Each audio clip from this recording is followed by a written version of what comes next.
कल से पेपर है। चलो वे अपने आ गए हैं कल से पेपर। तो जाओ आदत, जल्दी जाओ बैग लेकर आओ।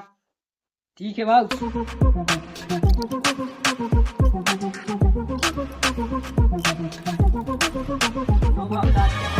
चलो रखो भी।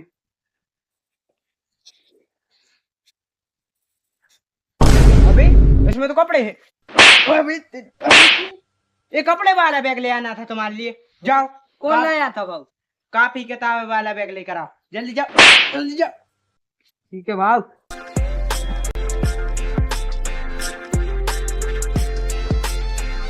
लो भाऊ ये है बैग।